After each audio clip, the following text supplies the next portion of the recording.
Doamnelor, domnilor, bun găsit! Ne aflăm în sala de ședințe a Liceului Tehnologic Fierbinți Târg la o conferință de presă. Astăzi, doamna director, împreună cu doamna director adjunct și domnul Iulian Mareș, o să ne prezinte tot ceea ce s-a realizat în cadrul acestei unități școlare, de când dumneaei a preluat, să zicem, conducerea școlii, acest mandat de director, pentru că, așa cum ați văzut și dumneavoastră, în foarte multe emisiuni, noi am prezentat tot ce s-a investit, investițiile realizate în cadrul acestei unități școlare.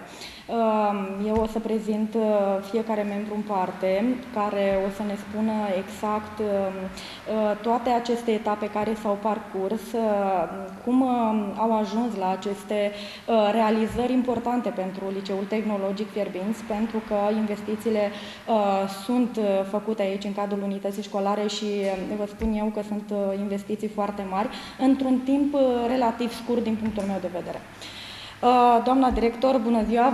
Deci o prezint pe doamna director al unității școlare al Liceului Tehnologic Fierbinți Târg, pentru cei care nu o cunosc, doamna Dorina Crasnea. Bine v-am găsit! Mulțumesc! Doamna director adjunct Zanca Gabriela și domnul Iulian Mareș, care a fost mereu prezent în viața activității școlare de aici, de la Liceul Fierbinți Târg, în ultima perioadă. Bună ziua, bine v-am găsit! Bine ați venit și bună ziua telespectatorilor dumneavoastră. Ne-am hotărât să facem această conferință de presă pentru a elucida toate nelămuririle celor de acasă. În primul rând, dragi elevi, stimați părinți, stimați colegi cadre didactice, anul școlar 2021-2022 va începe în data de 13, a început de fapt pe data de 1 septembrie, însă pentru elevii noștri va începe în data de 13 septembrie 2021. Vom lămuri în cadrul acestei conferințe de presă numeroase chestiuni organizatorice, pentru că, după cum știm, suntem într-o perioadă cu numeroase provocări. Astăzi am primit rata de incidență, care este 1,1, și lucrurile s-au schimbat puțin de azi dimineață, de când am avut ultimul Consiliu de Administrație, până la această oră. Așa că, în cadrul acestei conferințe de presă, vom face publice toată desfășurarea activității din prima zi de curs. Astfel că, pe 13 septembrie, pentru fiecare ciclu de învățământ, deschiderea festivă se va desfășura după cum urmează. În locația Fierbinții de Sus, pentru grădinița cu program normal, deschiderea se va realiza la ora 8:30. Pentru locația Fierbinții de Jos, în care funcționează școala primară și grădinița cu program normal, deschiderea se realizează tot la ora 8:30. Acolo funcționează clasa a doua și clasa a patra și o grupă de grădiniță cu program normal. În locația Fierbinți Târg, evenimentele se vor desfășura într-un timp mai lung. Grădinița cu program normal și grădinița cu program prelungit își va deschide porțile la ora 8. Sunt așteptați preșcolarii care învață în locația Fierbinți Târg.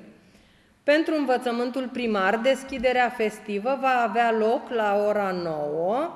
Pentru învățământul gimnazial și cel liceal, deschiderea festivă va avea loc la ora 10.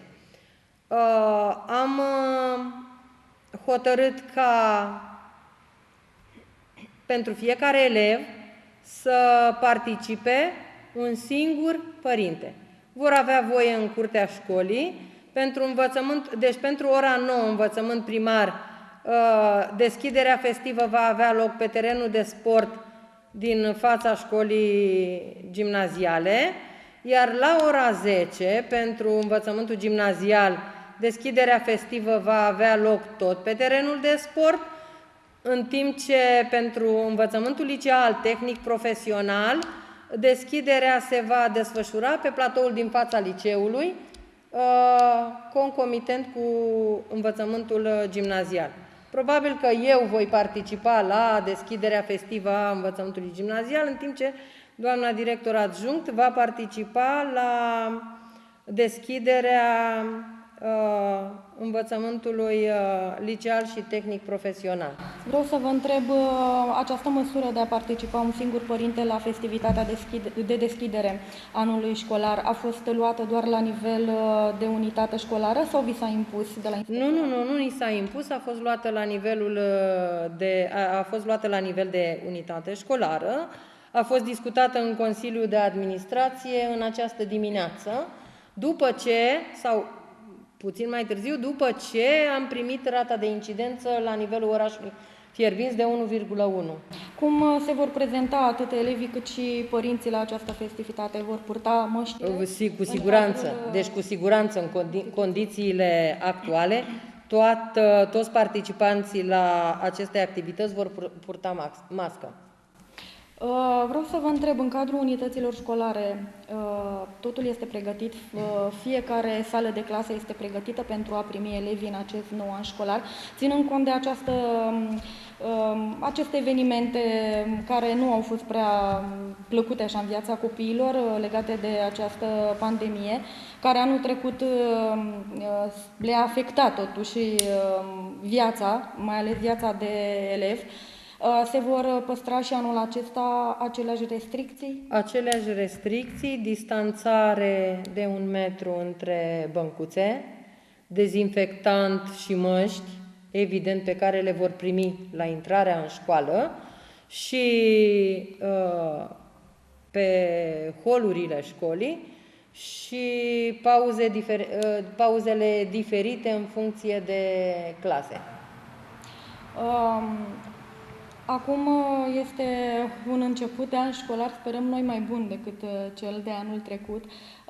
Până acum elevii au fost așa, într-o oarecare măsură, îngrijorați că nu vor începe fizic acest an. Sperați ca până sau în această perioadă totul o să decurgă bine și aceștia să vină fizic la școală întregul an?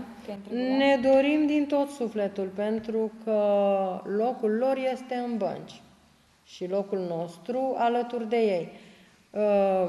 Condițiile epidemiologice nu le stabilim noi și Dar școala este pregătită pentru... Școala este pregătită pentru orice scenariu. Având în vedere achiziții, știți că anul trecut a fost pregătită infrastructura și că beneficiem de toate dotările pe care fiecare școală ar trebui să le aibă. Nu cred că sunt probleme din punctul de vedere al infrastructurii. Doamna director adjunct, fiecare sală are tot ce trebuie, toate dotările, așa cum a spus și doamna director. Chiar dacă o să urmeze o perioadă, sperăm noi să nu se ajungă la acel scenariu și elevii să învețe online, profesorii au tot ce le trebuie în sălile de clasă încât să-și desfășoare cursurile bine. Da, în toate sălile de clasă din cadrul liceului nostru există tot ceea ce este nevoie. În primul rând, de la organizare, băncile sunt așezate la 1 metru distanță între ele, respectăm distanța regulamentară, iar fiecare sală de clasă este dotată cu internet, avem internet în fiecare sală de clasă, în fiecare sală de clasă există câte un calculator sau câte un laptop conectat la internet. Elevii, în cazul în care ar trebui să fim în scenariu, în hibrid, jumătate dintre ei acasă, jumătate la școală. Suntem pregătiți și pentru acest scenariu. Au tablete, au acces la internet, de asemenea profesorii au laptopuri, au tablete, au tot ce le trebuie. Fiecare sală de clasă este dotată cu dozatorul acela cu dezinfectant. Copiii vor primi măști la intrarea pe poarta unității de învățământ. Nu avem nicio problemă. Vreau să reamintiți puțin telespectatorilor noștri și mai ales părinților ce investiții s-au făcut de când dumneavoastră aveți această funcție de director? Ce investiție s-a făcut în cadrul unității școlare? Nu le-am mai prezentat, dar le-am prezentat, ele sunt postate și prin anunțuri pe Facebook, sigur că da. În primul rând, în toată școala s-a schimbat mobilierul școlar, grație domnului primar, care a facilitat această dotare. Mobilierul vine este donat de o școală din București, este aproape nou, deci în stare foarte bună de funcționare. Apoi, prin programul ROSE, fiecare clasă de liceu a fost dotată cu tablă interactivă, cameră web și internet de înaltă viteză, table magnetice. Cred că toate astea le-am spus la momentul în care le-am achiziționat. De asemenea, o achiziție de mobilier a fost, o mare parte sau mai multe piese de mobilier au fost donate de Fundația Orvision, care ne-a venit în ajutor ori de câte ori am avut nevoie. Da, domnul Mareș, ați vrut să spuneți ceva? Da, a vrut să completeze. Sigur că da, da. În acea perioadă cred că a fost perioada vacanței de primăvară, când am adus mobilierul. Mai multe persoane din oraș au contribuit cu transportul, printre aceștia domnul Florin Dumitru, care ne-a pus la dispoziție mașina personală, domnul Dănuț Zaharia, care ne-a pus la dispoziție mașina personală, nu mai amintesc câte drumuri au fost făcute, dar oricum au fost aduse 400 de bănci și 400 de scaune. Sigur că da. Sigur că da. Domnule Mareș, vreau să vă întreb și pe dumneavoastră, vă văd tot timpul prezent aici în cadrul unității școlare, în activitatea și în viața școlară de aici, de la Liceul Fierbinți Târg. Vreau să vă întreb în continuare, vă veți implica la fel de mult ca și în această perioadă? Da și nu, însemnând că ne vom implica în continuare, dar vom avea o abordare diferită de ce am avut până acum. Ne puteți detalia ce anume sau la modul cel mai concret, asociația noastră nu va mai acorda burse individuale pentru că rezultatele au fost modeste și ne vom concentra eforturile pe intervenții de care să beneficieze între liceul sau grupuri din cadrul liceului. E un exemplu de schimbare pe care o vom face în abordarea noastră. Am înțeles. Dumneavoastră, doamna director, ce părere aveți de... A fost o colaborare frumoasă, sper să rămână în continuare, pentru că Asociația Balcan Development Sport a venit cu un suflu nou în abordarea echipei manageriale și nu am decât cuvinte frumoase și multe mulțumiri pentru domnul Mareș, care ne-a fost alături, pentru toate eforturile pe care le-a făcut, pentru dotările sau sponsorizările pe care asociația le-a făcut liceului nostru, dar și pentru proiectele, cele 11 proiecte desfășurate împreună. Să știți că am mai numărat odată și au fost 12. 12, mi-a scăpat probabil unul. A, dumneavoastră. Da. Ce n-am menționat mai devreme și încă o dată vreau să menționez și încă o dată să-i mulțumesc domnului primar pentru cele 70 de pătuțuri pe care le-a adus de la o grădiniță din București, făcând posibilă înființarea celor două grupe de grădiniță cu program prelungit pe care noi le-am propus în planul de școlarizare. În momentul acesta, grădinița cu program prelungit își va deschide porțile luni. Avem toată dotarea de care avem nevoie. Alte investiții s-au cumpărat măsuțe, scăunele în valoare, dulăpioare în valoare de 10.000 de lei. Probabil că o sumă asemănătoare va fi și pentru lenjerii, pernuțe, pilote, tot necesarul pentru desfășurarea în bune condiții a acestui program. Unde? Să știți că trebuie să completez cu o chestie. Da. Că la momentul în care s-a adus mobilierul ăsta au fost păreri împărțite. Și ca să lămurim chestia asta odată și pentru totdeauna, am avut ocazia de 2 ori anul ăsta să consult liste de așteptare pentru mobilier donat din București către alte județe din jurul Bucureștiului. Și pe listele de așteptare, de exemplu, era o listă care avea 62 de unități școlare care așteptau. Adică Unitatea școlară privilegiată.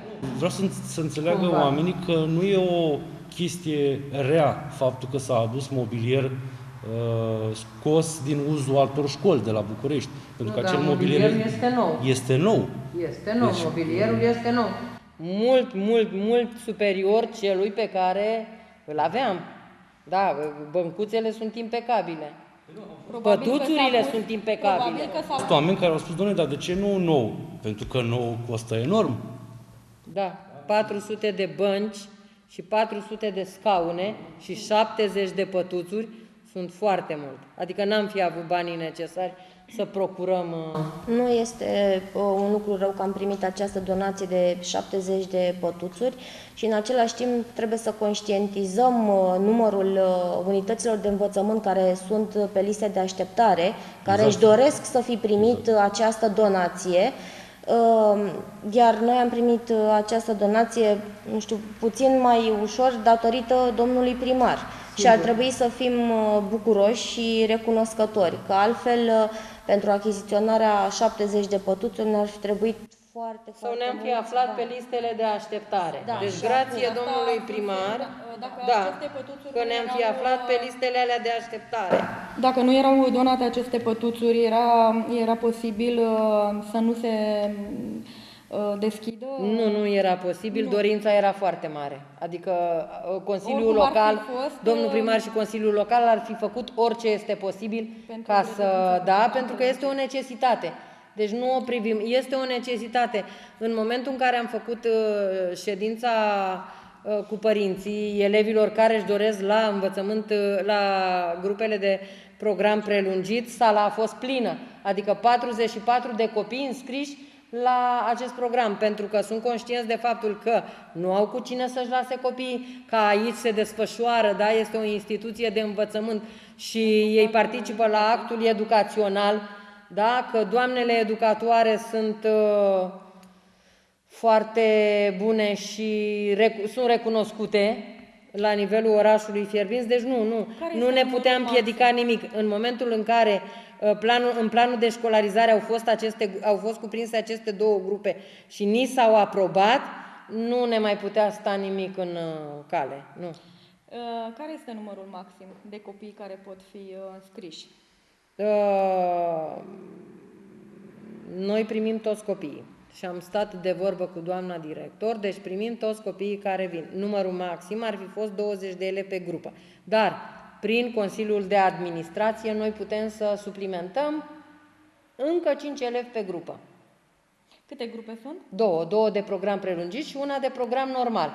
La program normal vor veni, este o grupă mixtă cu Se va lucra alternativ, noi suntem învățați să lucrăm pe grupe, da, diferențiat pentru fiecare grupă de vârstă, iar la program prelungit am făcut o grupă de preșcolari, o grupă mică, pentru că sunt 20 de preșcolari de 3 ani, da? Și o grupă combinată, mijlocie și mare. De la da. ce vârstă pot fi? 3 ani, 3 ani. Deci minimum 3 ani. Minimum 3 ani, da. Dar n-am refuzat. Dacă au fost 5 copilași care împlinesc 3 ani în ianuarie, în decembrie-ianuarie, i-am primit, sigur. Unde sunt aceste săli de clasă? Locația grădiniță este situată în garsoniere, pentru că ați văzut probabil sau au văzut telespectatorii că în 2022 va fi gata, deși noi știam că se va termina acum în 2021, mai durează. Locația propriu-zisă de pe strada Oborului, intrată în reabilitare. Deci în momentul când acea clădire va fi renovată în totalitate, da. Se vor muta vom muta, sigur că da. În cadrul vom muta grupele de grădiniță în locația respectivă, va fi reabilitată cu dotare. Și v-ați gândit că în aceste clădiri, dacă tot au fost renovate, să faceți altceva cu elevii, nu știu, să desfășurați alte activități atât cu cei de la... Rămâne să se facă recepția totală și după aceea să stabilim. Spre exemplu, aici în corpul de dormitoare, i-aș propune domnului primar să facem 6 laboratoare. În parter, la parter să facem 6 laboratoare, iar la etaj să rămână dormitoarele. Pentru că dacă ar fi fost date în funcțiune sau am fi avut avizul ISU, de anul acesta am fi avut elevii doritori. Deci au venit elevi să Da. O să mai dureze mult până când... Domnul primar ne-a asigurat că în jur de 15 octombrie se vor finaliza lucrările astfel încât să se facă recepția finală. Ce fel de laboratoare doriți să se deschide? Unul de română. Nu neapărat unul de română, pentru că eu mi-am făcut un cabinet de română. Îmi doresc un laborator de fizică, un laborator de chimie, un laborator de biologie, 2 laboratoare de informatică și cred că acestea vor fi primele care care vor fi înființate, pentru că Fundația World Vision, care ne-a întins o mână în acest proiect al laboratoarelor, deja ne-a promis că ne va aduce calculatoarele necesare pentru 2 laboratoare. Deci cât de curând vom primi, foarte mare, da, foarte mare. Pentru că calculatoarele din laboratorul nostru de informatică sunt depășite. Da, 2005 cred că este anul în care a fost înființat laboratorul. Ne puteți prezenta structura anului școlar 2021-2022? Câte clase, atât... Da. La general, deci, pentru învățământul preșcolar vom avea cele 2 grupe cu program prelungit și alte 6 grupe, deci 8 grupe, da? O grupă de program normal în Fierbinții de Jos, o grupă cu program normal în Fierbinții de Sus, o grupă cu program normal relocată în locația Fierbinți Târg de la Grecii de Jos. Deci elevii de la Grecii de Jos sunt relocați la Târg și domnișoara educatoare Antonia Iancu a făcut astăzi ședință cu părinții, da? Au fost aici în sala de ședințe la ora 1 pentru a pune la punct toate detaliile privind începerea anului școlar. O grupă de grădiniță cu program normal în locația Fierbinți Târg și cam atât, da? O întrebare. Da. Nu au ieșit 8. Nu, am înțeles eu corect sau e prima grupă de grădiniță cu program prelungit? Prima dată. Deci se înființează pentru prima dată grădinița cu program prelungit în Fierbinți. Ok, atunci dați-mi voie să explic un lucru. Cunosc familii care și-au înscris copiii la această grupă și din momentul acela ambii părinți au putut să se angajeze. Deci asta e importanța acestei grupe de grădiniță. Înseamnă mai mulți bani, practic, pe care îi poate câștiga o familie. Da, și grija pe care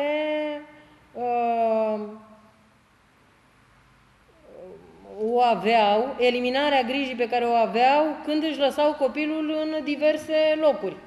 Da, eu mi-am dorit foarte mult această grădiniță cu program prelungit, pentru că atunci când am avut fetița mică, nu era posibil. Nu știu, cred că am dus la grădiniță de foarte devreme ca să mă pot duce, da, la 2 ani și bineînțeles că am apelat la ajutorul unei persoane pentru a putea desfășura activitățile. Vreau să vă întreb dacă numărul copiilor care vor să fie înscriși la grădinița cu program prelungit se va mări. Se va mai încă o clasă? Eu propun încă o grupă. Da. Încă o grupă. Da, păi deja avem 44. 44. Așteptăm neapărat mutarea în locația grădiniței unde sălile sunt mai mari, dar în momentul în care avem 44, ne-ar mai fi trebuit unul ca să putem să constituim cele 3 grupe, grupă mică, grupă mijlocie, grupă mare. Deci un singur copil ne-ar mai fi trebuit, dar oricum nu era posibil anul acesta. Deci este proiectul planului de școlarizare pentru anul următor. Copiii și din zonele, din localitățile apropiate Fierbințului pot veni să-și... Da, cred că anul acesta avem 6 copii din localitățile învecinate. Deci cred că sunt 6 copii. Pot veni să-și înscrie, sigur. pot veni de acum, de exemplu, sigur dacă că vor da. să fie asigurați pentru anul viitor. Mă gândesc dacă ziceți că deja cele 2 grupe... Nu, întâi se propune planul de școlarizare, se aprobă planul de școlarizare și undeva în iunie a fost înscrierea la grădiniță. Pentru că nu se face, înscrierea nu e o hârtie pe care o aduci la școală, ci înscrierea se realizează în SIR, adică Platforma Națională a Ministerului Învățământului. Deci nu e un simplu act, fac o cerere și m-am înscris la grădiniță. Deci ca să înțeleagă părinții, pentru anul acesta lucrurile s-au completat. S-au completat, nu știu, în funcție de disponibilitate, dacă se retrage cineva sau dacă, da, putem Asta să... este important că... Da, nu vom refuza niciun copil. Deci nu vom refuza. Asta să înțeleagă părinții. Oricine își dorește, numai să nu depășim foarte mult numărul de locuri, că atunci nu ne permite locația. Deocamdată să avem 30 într-o grupă, spre exemplu. Am înțeles. Pentru că trebuie distanțare, în funcție de spațiu. Un 5-6 metri cubi pentru fiecare, doamnă director. Ați făcut că dumneavoastră v-ați ocupat în mod special de grădinița cu program prelungit. Doamna director a trecut printr-o experiență de a-și duce copilul la program prelungit și atunci a avut și toate informațiile necesare din propria experiență, dar și dorința de a-i ajuta pe alții, de a face tot ce este posibil pentru... Da. Grădinița cu program prelungit este de un real ajutor pentru orice părinte. Pentru mine a contat foarte mult să știu că îmi pot lăsa copilul pe mâna unor persoane avizate, să știu că copilul meu este îngrijit, mănâncă corespunzător, doarme și, bineînțeles, își face activitățile specifice vârstei. Adică e antrenat în jocuri din care învață Din care ceva. învață, da. A spus de mesele pe care copiii le iau în acea perioadă. Vreau să vă întreb cum s-a realizat aici la noi, cum s-a încheiat contract cu vreo firmă de catering, care sunt condițiile, primește o masă pe zi sau cum o să se desfășoare o zi a unui elev, de exemplu, de grădiniță. La ora 8, începând cu ora 7:30, pentru că doamnele educatoare vor fi la grădiniță începând cu ora 7:30, deoarece 7:30, deoarece părinții încep serviciul la ora 8. Și am zis de la 7, de la 7 până la 8 să își poată lăsa copiii să ajungă în timp util și la serviciu. După aceea, de la ora 8 vor intra la clasă, își vor desfășura activitățile specifice de dimineață, împreună cu doamnele educatoare, apoi vor lua o gustare. Micul dejun la ora 9. Deci am stabilit pentru ora 9 micul dejun. Eu le-am prezentat, da, noi am făcut contract, am făcut contract de catering cu restaurantul La Troiță. Domnul bucătar ne-a făcut meniul pe o lună de zile. Eu l-am prezentat părinților la ședința cu părinții și astăzi cred că s-a finalizat și strângerea banilor care vor fi colectați, depuși în trezorerie și prin contabilitate plătită factura la restaurant. Deci va fi un contract între noi și restaurant, bine stabilit. Ce vor primi copiii la micul dejun? Nu avem aici, n-am luat meniul cu noi, l-am prezentat părinților la ședința cu părinții. Oricum, restaurantul ne-a asigurat că tot ceea ce vor primi, deci toată mâncarea, este una bio, cu multe vitamine, fără ieuri, și părinții nu au de ce să-și facă griji. Ne-a rugat domnul bucătar să anunțăm dacă copiii au diverse alergii pentru a adapta, probleme de sănătate și diverse alergii pentru a adapta meniul la cerințele medicale ale acestora. Oricum, meniul pe care îl vor primi copiii în fiecare zi este foarte bine gândit și este foarte bine echilibrat din punct de vedere proteic, caloric. Adică totul este calculat la gramaj și după anumite standarde li se calculează exact cât trebuie să mănânce, ce trebuie să mănânce. Atâtea calorii, atâtea proteine, atâtea grăsime, atâtea... Și, bineînțeles, fructe. Dimineața la gustare. La 11. La 11 ei vor primi un fruct. Deci, cu siguranță vor fi, dacă mă pot exprima așa, hrăniți mai bine ca acasă, din punctul acesta de vedere. Din punctul acesta de vedere. De obicei au treabă sau cu siguranță meniul va fi aprobat și de doamna doctor. Da, va fi aprobat și de... Există un medic în cadrul unității?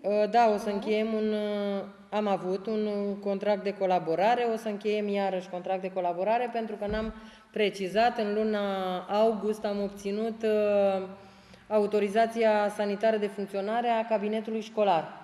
Deci avem cabinet școlar, imediat am prezentat situația în Consiliul Local, s-au aprobat fondurile necesare pentru retribuirea personalului medical și totul va decurge. O să aibă un program bine stabilit? Da. Pe toată perioada zilei vom avea un asistent medical, iar medicul va veni numai puțin de o oră pe zi. Deci așa am putut acum să obținem această colaborare. Este foarte bine. Da. Elevii, din punctul ăsta de deci vedere, numai puțin de o oră pe zi. Doamna doctor va veni, dar numai puțin de o oră pe zi. În funcție de disponibilitatea dumneavoastră. Bănuiesc că o să fie făcută câte o fișă la fiecare elev. Sigur.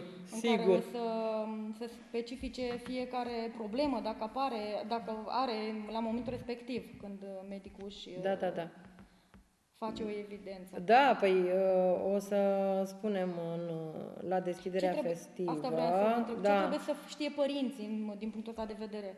Da, că vor trebui să aducă avizul epidemiologic, fișă de vaccinări, deci vor fi informați, li se va da, li se vor prezenta în contractul educațional tot ceea ce trebuie să aducă și să știe. Ați spus că la ora 9 are gustarea cei mici, la ora 11, deci micul dejun la ora 9, Da. la ora 11 fructul, la ora 12, între 12 jumate și 1 masa de prânz, iar la ora 4 o altă gustare. Până la ce ore este deschis? 5, până la ora 17. 17. Câte cadre didactice vor avea grijă de acești copii? 2 cadre didactice și personal didactic, cred că 3 persoane din personalul nedidactic. Care o să Da, supravegherea am mai spus și la copiilor. ședința cu părinții, am achiziționat mașină de spălat rufe, mașină de spălat vase, uscător, astfel încât veselă din Arcopal, pentru că așa ne-a recomandat restaurantul, astfel încât să aibă toate condițiile de igienă și... Părinții copiilor, în prima zi mai trebuie să aducă, sau pe parcursul următoarelor săptămâni, mai trebuie să aducă ceva pentru elevi propriu-zis, pentru copil? Le-am Ceva cerut de o acasă singură personal sticluță sau de are apă până ne punem la punct cu un Deci contract. în rest doar vine, lasă În rest, copilul și da. îl ia la... Pijamaluțele cu care îi îmbracă și o pereche de papucei sau de încălțări de interior. Doamnele educatoare i-au informat. Da, deci părinții preșcolarilor de la învățământ prelungit știu exact ce trebuie să aducă. Da, dulăpioare individuale, își vor cumpăra probabil rechizitele și niște cutii de depozitare. Le-am văzut în Ikea, încă nu cred că în zilele următoare mergem să le luăm. Ne-ați spus vă întrebam de structura organizatorică a anului 2021, anului școlar 2022, ne-ați spus de clasele primare, clasele gimnaziale. Avem 8 câte clase sunt? gimnaziale, 2 pe Că fiecare sunt în nivel. acest punct. La învățământul liceal s-au constituit cele 2 clase de învățământ liceal. La clasa de filologie avem 24 de elevi înscriși, iar la clasa de economic 16 iar la clasa de învățământ tehnic profesional dual avem 25 înscriși și urmează să se mai înscrie încă 3. Ce este important să știe părinții elevilor de la clasa de învățământ dual, tehnic profesional dual. Încă din prima zi, elevii vor primi o masă caldă. Deja am încheiat contractul cu restaurantul la Troița, am fost sunați de Fundația Noi Orizonturi, care colaborează cu E-Distribuție Dobrogea sau Enel România, și li se asigură zilnic o masă caldă. Cine suportă aceste costuri? Fundația Noi Orizonturi. Da, Fundația Noi Orizonturi. Vor primi în afara burselor profesionale și burse din partea partenerului nostru economic E-Distribuție Dobrogea.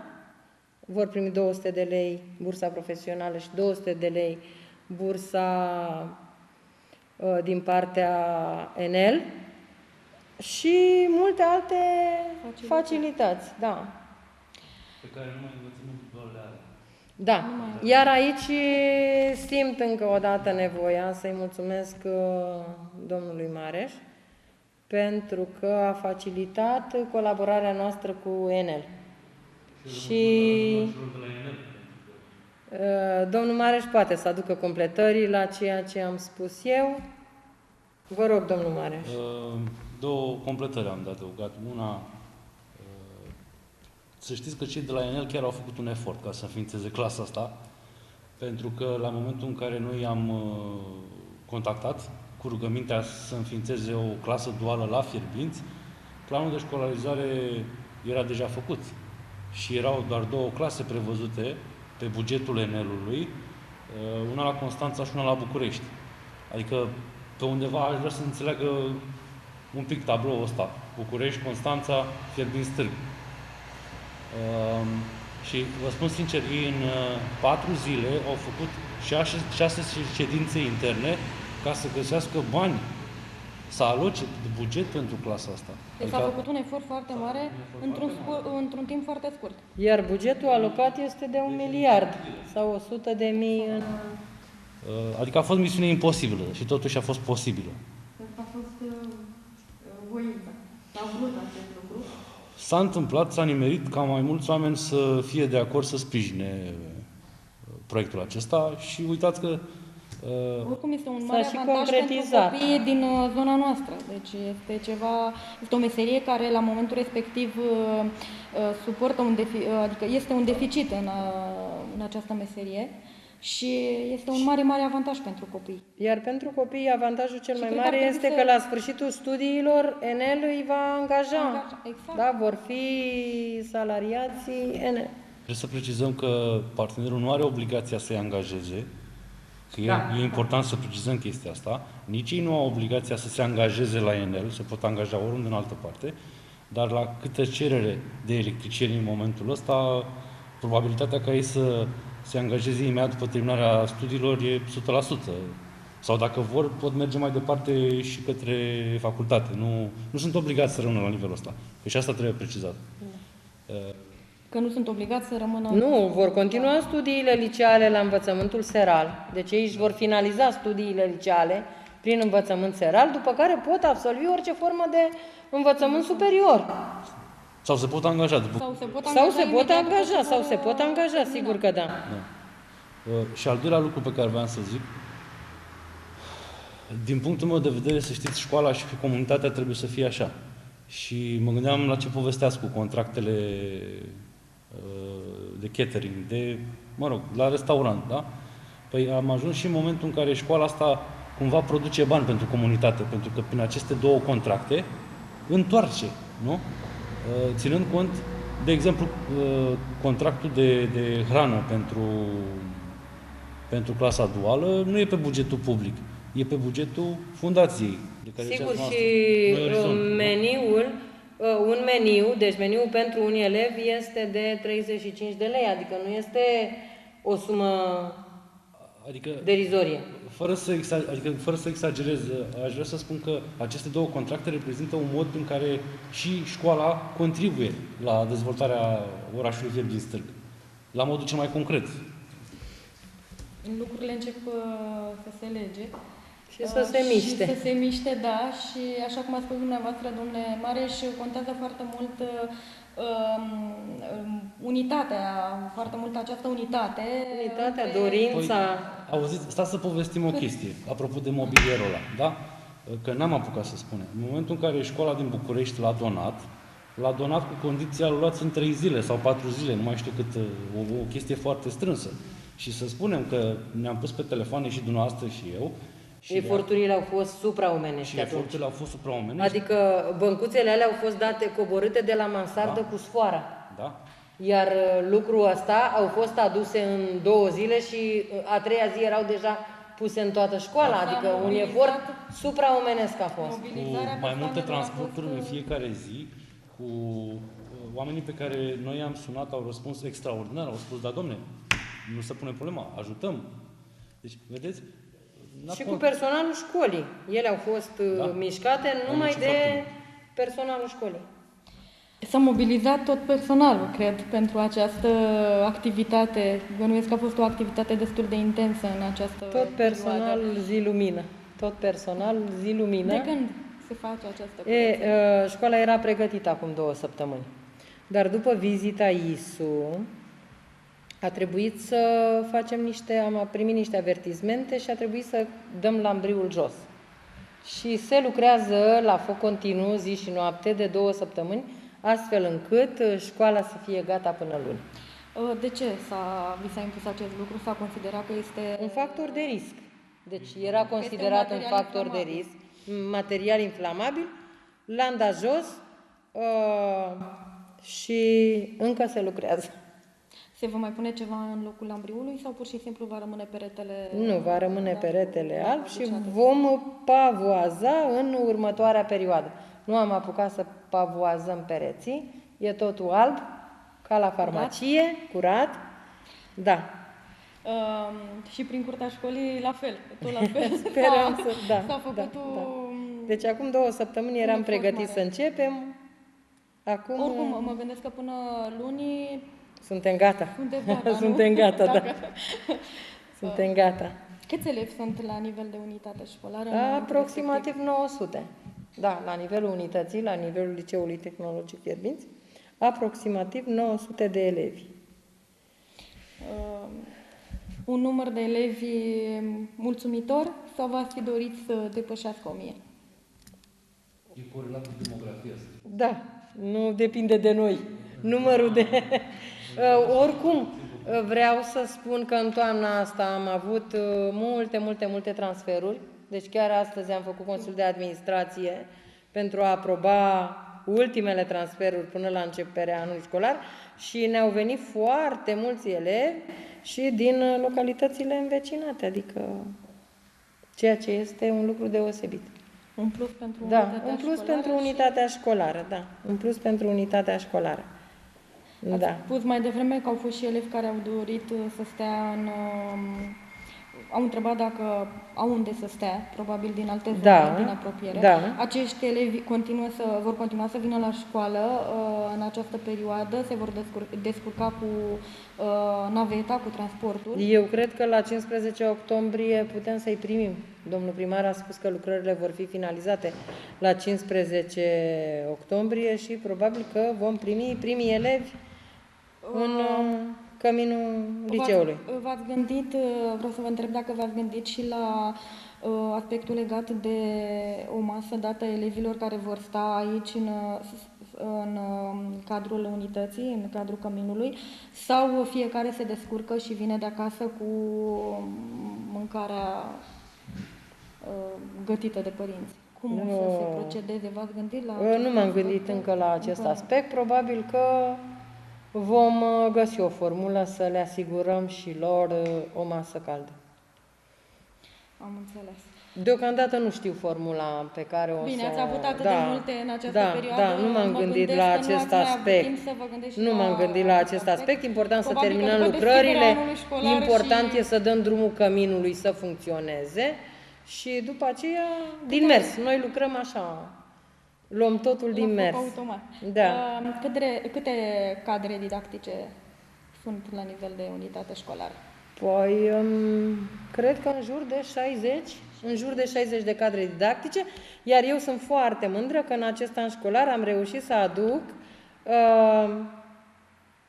6 cadre didactice noi și tinere. Doamna inspector general și-a exprimat oarecum îngrijorarea. Zic, ce fac eu cu atâția copii?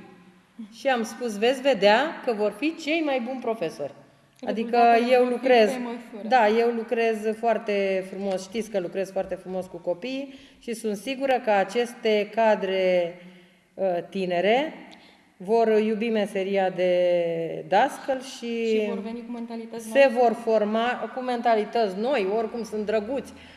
Toți au terminat cu medii foarte mari, sper să fie și să ne... Toate cadrele didactice sunt calificate. Toate cadrele didactice sunt calificate, da. Toate cadrele didactice sunt calificate. Da.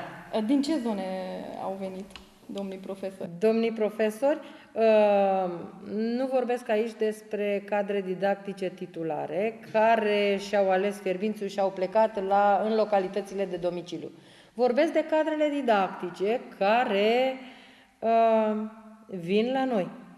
Spre exemplu, domnișoara profesor de engleză este din Fierbinți, a luat notă mare la titularizare, vine la noi. O domnișoară educatoare din Dridu, nota 990 la bacalaureat, este educatoare, profesor pentru învățământul preșcolar la grupa de la grecii de jos. Mai avem un domn profesor inginer, absolvent de energetică, care va preda specialitățile la clasa de profil electric dual. O doamnă profesoară de franceză din Urziceni, care a luat titularizarea și s-a titularizat pe al doilea post de franceză la Fierbinți. O domnișoară profesor de economie, care absolventă de științe agronomice, care vine la noi pe postul de economie. Și mai avem? Da, mai avem o domnișoară educatoare, Da. care a venit ieri pentru grupa de program normal până la revenirea la post a doamnei Diana Stavăr, care este acum în concediu îngrijire copil.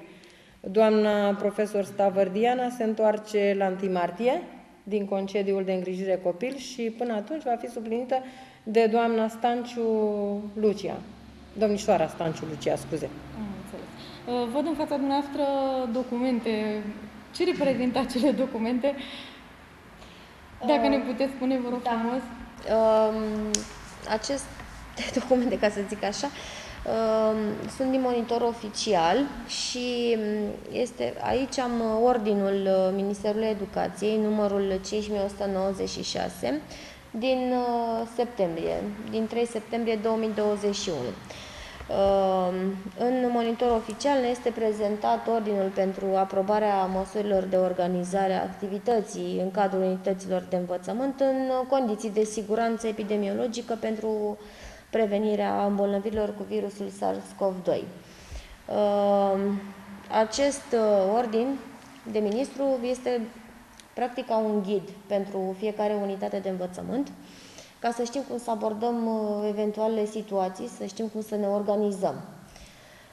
Atât procesul de învățământ, cât și organizarea la nivel de instituție. În acest ordine sunt prezentate scenariile după care vom funcționa. În funcție de rata de incidență. În funcție de rata de incidență. Avem ca un... Scuzați o secundă, doamna inspector general. Nu nicio problemă, noi continuăm. Da. Aș vrea să vă spun câteva lucruri despre scenariul de funcționare. Scenariul de funcționare al unității de învățământ pe parcursul anului școlar se va actualiza săptămânal, iar ziua de referință este fiecare zi de vineri, în funcție de situația evoluției epidemiologice publicate pe site-ul DSP. Noi primim în fiecare zi rata de incidență de la DSP. În funcție de această rată de incidență sunt stabilite scenariile. Avem două scenarii. Primul scenariu, la o incidență cumulată în ultimele 14 zile a cazurilor din localitate mai mică sau egală cu 6 la 1000 de locuitori. Și asta ce înseamnă? Participarea zilnică cu prezență fizică a tuturor antepreșcolarilor, preșcolarilor, elevilor în unitățile de învățământ, bineînțeles cu respectarea și aplicarea normelor de protecție.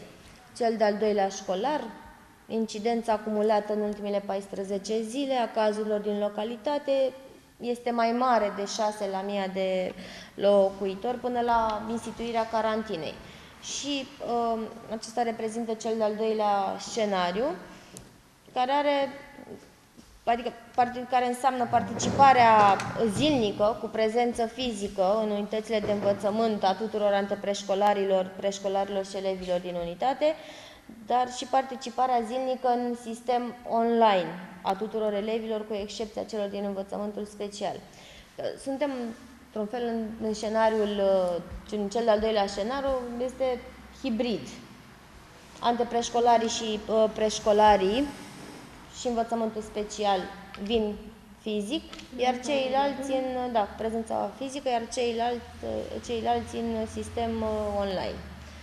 De asemenea, acest ordin este un ordin comun între Ministerul Educației și Ministerul Sănătății și ne sunt prezentate normele de organizare a instituției de învățământ, pe care noi trebuie să le respectăm, ce trebuie să facem, ce trebuie să facă fiecare cadru didactic, ce trebuie să facă fiecare elev.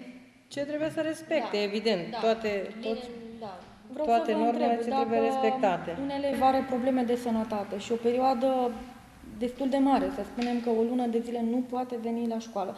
Bineînțeles, se prezintă părintele, o să vină cu un act medical și cu o cerere către dumneavoastră, către conducere. Acest elev poate beneficia de Învățare online, da, sigur că da. pentru că se întâmplă cazuri și părinții Sigur poate că da. sunt nelămuriți și vor să știe și acest Bineînțeles aspect. că există o serie de norme sau condiții în care elevii au voie să intre în învățarea online. Pot avea probleme cu părinții sau bunicii sau, da, în familie să existe persoane cu risc. Și atunci ei pot solicita învățarea online. Deci nu numai cei care sunt bolnavi, dar și cei care au în familie persoane cu risc. Și aș vrea să prezint exact din ordin, deci grupele de risc, potențialii elevi care ar putea avea sau care sunt diagnosticați cu boli respiratorii cronice severe, boli cardiovasculare, obezitate severă, diabet zaharat de tip 1, boli inflamatorii, boli imune, autoimune, boli rare, boli ereditare de metabolism, dizabilități, tratament imunosupresiv sau alte afecțiuni cronice. Dacă sunt în această grupă de risc pe care tocmai am enumerat-o, vin de la medicul de familie cu un document care să ateste și acel document le va permite intrarea în sistem online. De asemenea, se validează în Consiliul de Administrație orice solicitare a lor de a intra în învățare online. De asemenea, dacă sunt diagnosticați cu afecțiuni oncologice, tot așa intră în grupă de risc și pot face cerere pentru sistem online, sau dacă stau cu persoane în vârstă care suferă de aceste boli, pentru a-i proteja, pot cere să intre în sistem online. S-a vorbit adineauri de încadrarea cu profesori și cu riscul să vă supărați pe mine, eu să spun că sunt și două probleme aici la liceu. Una care vine dintr-o aberație din legea învățământului, care permite profesorilor din alte județe să obțină titularizare aici și să se transfere acasă. Da? Și asta este o aberație în lege. Evident că nu o corectează liceul din Fierbinți, n-a corectat pe nimeni atâția ani de zile, dar și concret asta înseamnă că ai două posturi ocupate, dar în realitate nu e nimeni pe ele. Înțelegeți? Asta o dată. Și a doua problemă, cel puțin eu cunosc vreo două cazuri în care modul de adresare al profesorilor față de elevi nu e chiar ok. Și contează și lucrul ăsta, pentru că dacă tu ca profesor îi vorbești într-un fel, nu descriu cum, elevului, te discreditezi, te descalifici. Și care credeți că ar fi rezolvarea acestei probleme? Păi rezolvarea ar fi ca oamenii să-și revizuiască un pic atitudinea. Pentru că, da, e profesor să învețe copiii, nu să învețe să vorbească urât. Și, mă rog, atât am vrut să... Eu cred că nu mai avem astfel de cazuri, domnul Mareș, în școala noastră. Eu vreau să-mi cer scuze că m-am ridicat și am vorbit cu doamna general, dar mi-a dat o veste extraordinară, faptul că ne-a aprobat un profesor intendent, adică un profesor de sprijin pentru copiii cu problemuțe din școala noastră, da? Avem 17 copii cu cerințe educaționale speciale.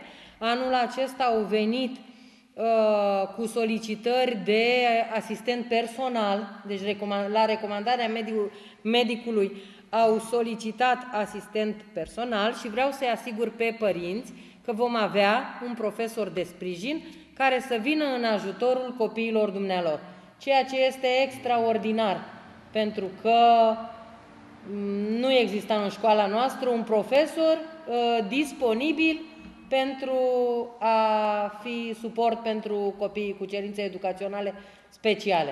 Vreau să spune și... Da, un lucru deosebit și mulțumesc doamnei inspector general. Profesor suport pentru acești copii. Va... Puțin, vă rog. Da. Poftiți? Da. Va veni în sprijinul copiilor care au nevoie de ajutor. Vor participa la ore. La fiecare oră? Vor participa în funcție de posibilități. Da, va participa la ore. Da. Că dacă este un copil care necesită asistent personal, până pornește, va avea nevoie de ajutor.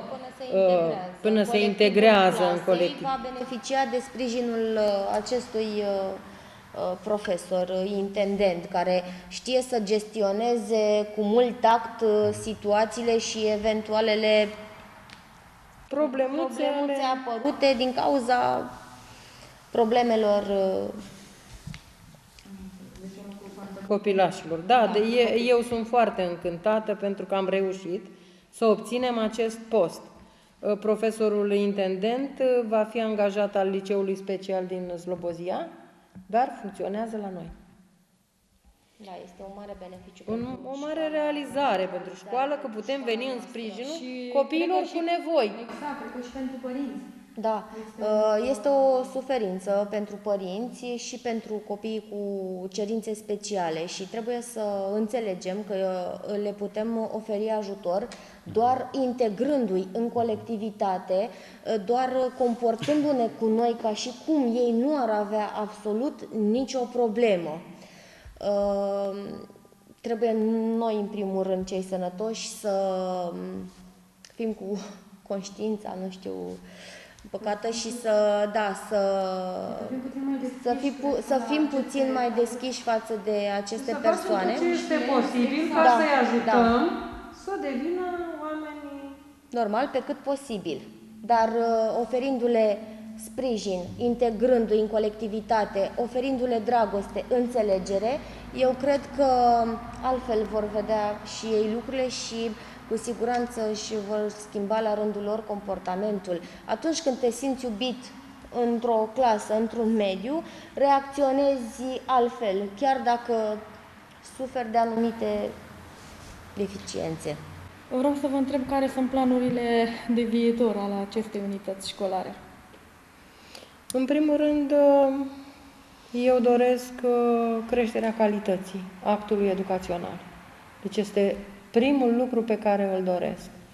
Apoi, creșterea procentului de promovabilitate la bacalaureat,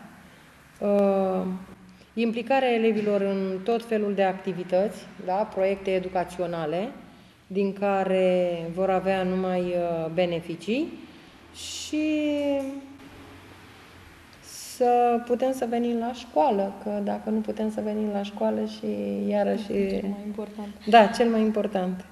Vreau să vă întreb atât pe dumneavoastră cât și pe doamna director adjunct, de ce nu și pe domnul Mareș, care este părerea dumneavoastră vis-a-vis de această perioadă, de aceste generații care, atât anul trecut, cât și anul acesta, după cum se preconizează, vor trece prin perioadele acestea dificile și posibil să învețe iarăși online și iar ei sunt un pic derutați pentru că vin la școală 2-3 săptămâni, o lună, după care intră în online, iar unii dintre ei ajung la școală.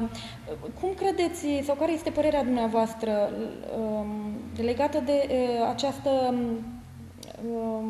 nu știu, provocare da. Și instabilitatea elevilor în perioada respectivă? Eu cred că asigurarea suportului emoțional trebuie să-l găsească în primul rând la noi.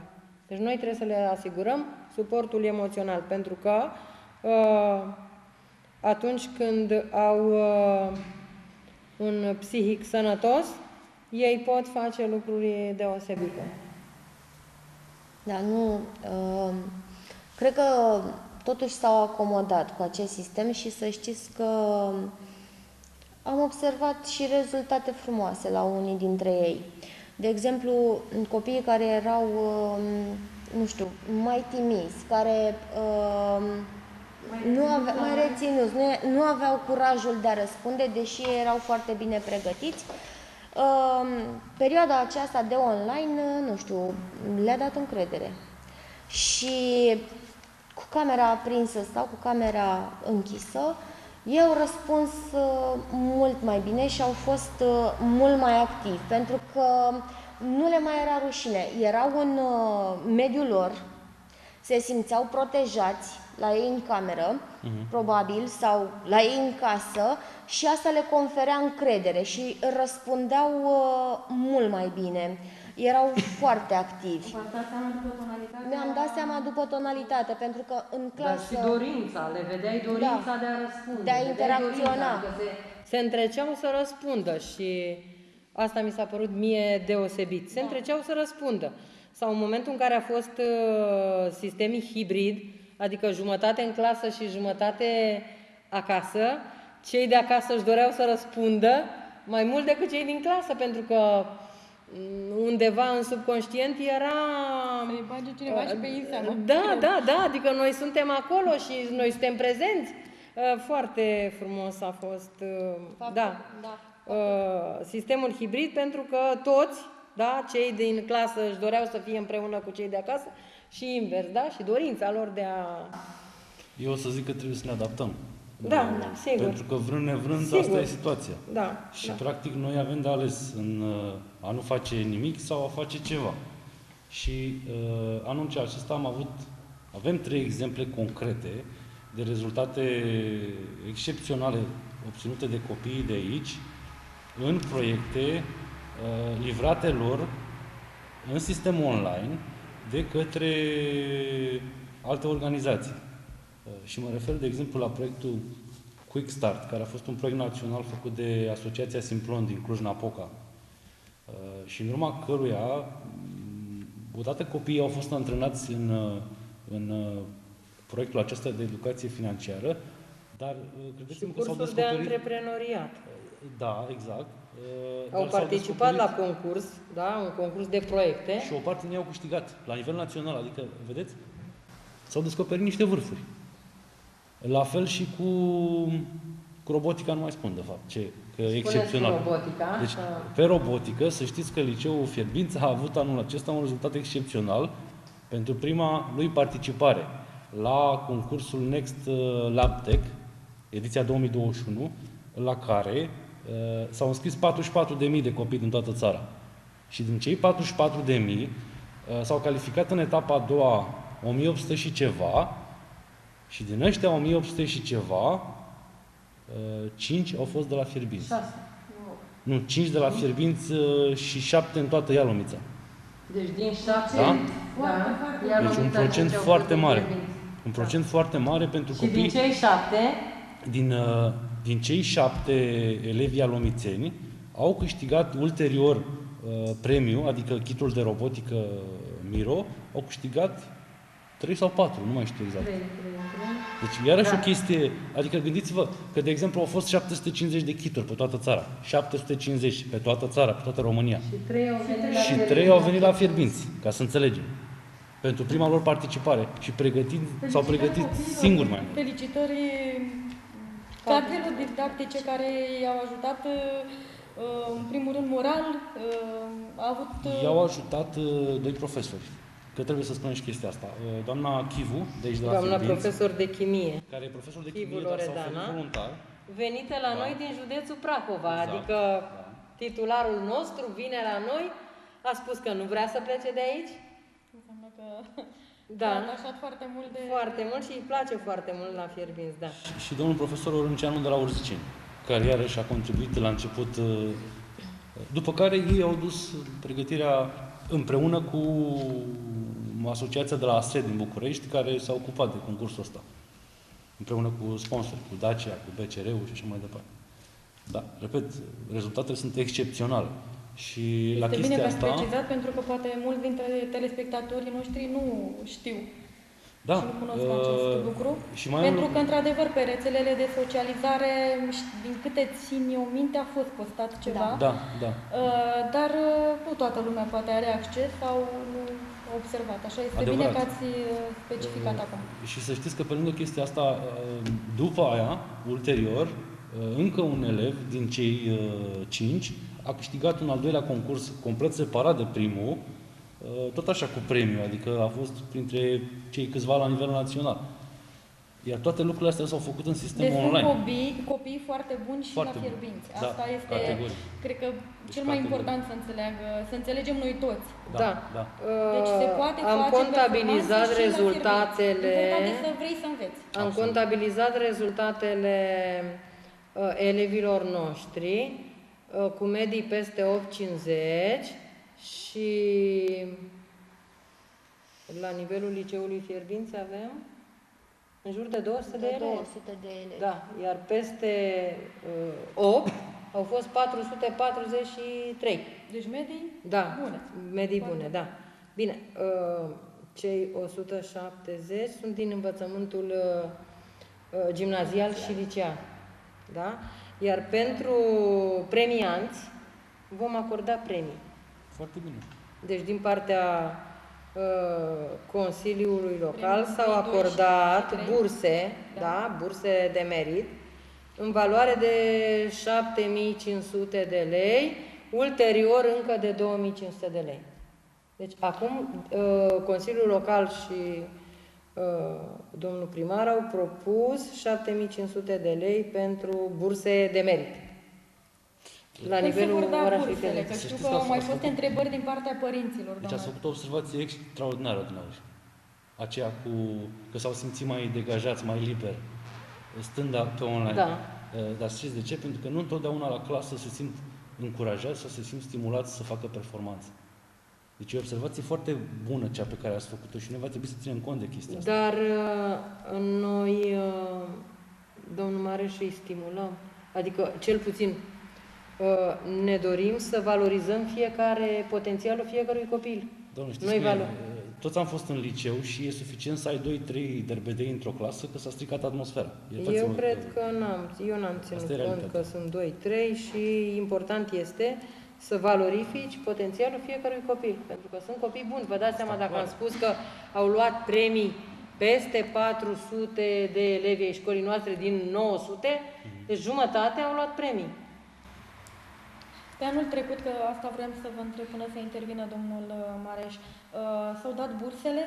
S-au dat bursele în semestrul 1, acum la începutul anului școlar vor primi și pentru semestrul al doilea, da. Pentru că au mai fost întrebări din Da, partea da, da, părinților, sigur. acum mi-am adus aminte Da. să vă întreb ca de ce să fie Nu informați. știu exact sumele, pentru lunile, cred că 5-6 luni, da? Cei care au medie de 8,50 vor primi 60 de lei, cei care de cumulat vor fi înmulțit cu numărul de luni. Nu știu dacă 4 sau 6 luni, doamna contabil știe. Cei cu medii peste 9,70 de lei, cei cu medii peste 9,50, între 9,50 și 9,90 și 9,80 de lei și cred că 120 parcă cei cu Media 10. media 10, da. Da, deci în cuantum de 7.500 de lei burse. În concluzie, după toată această discuție, toate aceste prezentări, toate aceste lucruri spuse de dumneavoastră, eu personal am tras o concluzie. Nivelul de învățământ al unității școlare, ușor a crescut. Mai ales, cum a spus și dumneavoastră, de aceste performanțe a elevilor de liceu, care eu zic că este ceva extraordinar pentru liceul Fierbinți. Deci actul educațional. Să știți că avem și o cifră concretă pe chestia asta. Pe topul liceelor făcut de site-ul admitereliceu.ro, Liceul Tehnologic Fierbinți este pe locul 2 în Iaromița, raportat la licee tehnologice. Deci, sincer, și pentru mine a fost o surpriză, pentru că anul trecut nu eram pe locul 2. O zicem și pe asta, da? Ceva s-a întâmplat. De anul trecut și până acum a crescut. Și a crescut la ce mod? Este singurul liceu tehnologic din județ care a înregistrat o evoluție pozitivă după anul trecut cu pandemia. Toate celelalte s-au dus în jos. Când a fost un an destul de greu. Foarte greu, de fapt. Și pe lângă chestia asta, i-am spus doamnei director, după, nu știu, 3-4 ani în care rezultatele au fost jos, jos, jos, jos, jos, e primul an în care se duce în sus. Da? Poziția pe care o ocupă liceul în ierarhia liceelor tehnologice din județ. Deci, cum să zic, ceva se întâmplă în bine. Da? Cred că asta ne dorim cu toții, atât noi, părinții, cât și cadrele didactice. Bănuiesc că acesta este scopul până la urmă, ca mulți dintre elevii de clasa 8-a, de exemplu, să rămână la Liceul Tehnologic Fierbinți, pentru că la generală toți sunt aici, pentru că asta este, dar la liceu au oportunitatea de a-și alege să plece și în altă ei parte. pleacă și din cauza profilelor, adică un copil care își dorește matematică, informatică, pleacă după profilul respectiv, nu neapărat că nu vrea să rămână la... Cred că este primul an în care 3/4 dintre copii au rămas la Fierbinți. Deci din cele două clase, doar 10 au plecat. Da. Restul au rămas la Fierbinți. Un procent foarte mare și este un lucru pozitiv. Un lucru au văzut bun. că lucrurile se schimbă, Exact, au văzut că asta vreau să spun. am primit diverse vizite în timpul anului școlar și am fost comparați cu cele mai bune licee din punctul de vedere al infrastructurii. Adică ne dorim să...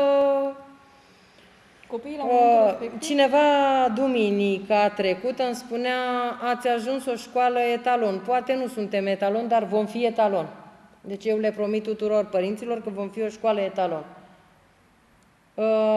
Aș fi vrut să completez, domnul Mareș. N-am vorbit și de ceilalți copii care au participat la proiectele liceului în colaborare cu asociația și am putea să vorbim puțin. Ați putea să vorbiți și despre bursele private, chiar dacă poate rezultatele au fost modeste, dar cu siguranță s-au întâmplat niște lucruri deosebite acolo și putem să vorbim despre ele. În ce privește bursele private... Da, poate au fost... Da, să menționeze că nu o să le mai dăm, vă zic sincer. Sigur, nu mă refer numai la asta, dar colaborarea a fost una deosebită și putem să vorbim și de rezultate frumoase, adică în afară de robotică, în afară putem să vorbim de studiile politice la care participă. Haideți să o luăm așa. Haideți să o luăm pe rând. Noi în anul școlar 2020-2021 am avut 12 proiecte făcute împreună, asociația noastră împreună cu liceul. De multe feluri proiectele astea, pentru că scopul lor a fost să stimulăm motivația elevilor pentru a învăța. Și chestia asta, cum să zic, o facem în multe feluri. Dar poți să o faci în cadrul școlii sau în afara școlii. Poți să o faci pe programa școlară sau poți să o faci prin activități extrașcolare. Și așa cum de multe ori am insistat în discuțiile noastre, de multe ori, dacă orientezi un elev către o activitate extrașcolară, o să vezi că are rezultate mai bune și în cadrul școlii. Deși aparent nu au legătură una cu alta, dar motivația lor pentru învățare crește. Da, mie personal și asociației, de fapt, și când spun asociației, mi-am dat seama că cei câțiva elevi foarte buni cu care noi am lucrat, au lucrat și cu membrii echipei asociației, uneori independent de mine, și au fost colaborări foarte bune. Adică, cum să zic, eu n-am fost tot timpul acolo, că n-aveam cum. Da, pe undeva chiar țin să nominalizez Ștefan Antonache, Gabriel Simion, Lavinia Gheorghe, sunt elevi foarte buni, care, cum să spun, în mod cert vor demonstra ceva în viață. Și eu ce-mi doresc, sau ce ne dorim, cred că noi toți, este ca ei și ceilalți ca ei, care vor veni în promoțiile următoare, una la mână să-și găsească mai mult locul în liceul acesta și a doua la mână să valorifice mai mult anii pe care îi petrec aici. Pentru că ei sunt o resursă, ei sunt copii deștepți. Sunt copii deștepți, sunt copii creativi, copii talentați. Multe lucruri se pot face. Și, de fapt, îi avem pe cei de la robotică. Și cei de la robotică vin acum, ei sunt noua generație, pentru că sunt copii mici, sunt la clasa 8-a, 9-a. Și eu de asta zic că haideți să facem un laborator de robotică, pentru că vor rupe norii dacă îi trimitem pe direcția asta. Mai ales că copiii sunt foarte atrași de tehnologie Da, și de ce să nu recunoaștem, se pricep foarte bine, adică ei sunt... Păi, auziți, e liceu tehnologic, nu? Să fie super tehnologic. Super tehnologizat. Super tehnologizat. Și cred că, așa cum a spus dumneavoastră, combinația aceasta între a învăța și a face și altceva îi ajută Stimulează, pe ei da, îi foarte stimulează, mult. da, Da. Și da. cred că în același timp Le sunt și... stimulează creativitatea, Exact. dezvoltă imaginația. Consideră că fac ceva și se simt și importanți în același timp. Eu vă mulțumesc frumos. Dacă mai aveți cumva de completat ceva la tot ceea ce s-a spus, poate mie mi-a scăpat ceva să vă întreb, vă rog să spuneți. Un exemplu mai vreau să dau. Vă rog. Când am fost la Motorpark Da. și le mulțumesc încă o dată prietenilor noștri de la Motorpark. Faptul că elevii au avut ocazia să se Meargă dea pe pe circuit, circuit, practic, da. cu piloți profesioniști, a fost extraordinar. Dar pentru ei a fost o experiență extraordinară. Adrenalină curată pentru ei și... Premiul a fost acordat de asociație Toată lumea elevilor are cu ocazia rezultate aceasta deosebite la învățătură. Da. Ca Deci să au fost spunem. recompensați pentru... Au fost recompensați. Au învățat foarte bine. Și am văzut pe chipul lor că radiau și aveau lumină în ochi. Să continue astfel de activități și proiecte în cadrul liceului, pentru că cuvintele din partea părinților cât și a elevilor sunt numai de laudă, de mulțumire. Eu stau de vorbă cu părinții, vă dați seama, ne întâlnim mai tot timpul și se vede schimbarea în cadrul liceului tehnologic. Este o schimbare vizibilă, atât cât și legată de aspectul liceului, de îngrijirea acestuia, de organizarea a tot ce înseamnă personal, cât și a nivelului învățământului. Deci totul se vede. Eu vă transmit asta din partea părinților. Mulțumim! Și noi vă mulțumim pentru efortul pe care îl faceți, că până la urmă îl faceți pentru copiii noștri. Și sperăm ca aceste investiții, aceste proiecte să continue și să rămână cât mai mulți elevi, așa cum ne dorim noi toți, să fie liceul tehnologic Fierbinți poate mai bun decât a fost înainte. Și să diversificăm oferta liceului. Și să ne, cred că trebuie totul pliat pe copii. Avem discuție cu echipa liceului. Sper că anul viitor acest liceu să aibă și o clasă vocațională sportivă. Ar fi un lucru extraordinar. Eu pot să spun că ar fi un lucru extraordinar, pentru că foarte mulți dintre noi ne-am dorit să ne ducem copiii. Noi facem efortul acesta de câțiva ani buni și ducem băiatul cel mic la fotbal. Și pe cel mare. Și pe cel mare l-am avut adică din e probleme de niște, poate de 10 ani. medicale, cel mare a trebuit să retragă, acum l-avem pe cel mic. Efortul este foarte mare, pentru că eu de seama naveta numai cu Maxi până la București și înapoi, și efortul care trebuie să îl depună și acolo, cât și la școală. Că pe primul plan e școala. De-aia zic, orice astfel de activități sunt binevenite aici, pentru că copiii sunt mulți copii cu abilități și cred că așa pot fi descoperiți pe plan local. Și plus de asta îi organizează, îi disciplinează aceste sporturi în general, nu numai fotbal, orice. Exact. Da. Vă mulțumesc tare mult. În încheiere, aș vrea să aduc și eu câteva mulțumiri domnului primar, Consiliului Local, fără de care n-am fi putut să facem niște lucruri foarte serioase, și Asociației Balcan, care ne este alături încă din prima zi a anului trecut, care n-a obosit. A obosit? Nu cred că a obosit. Da.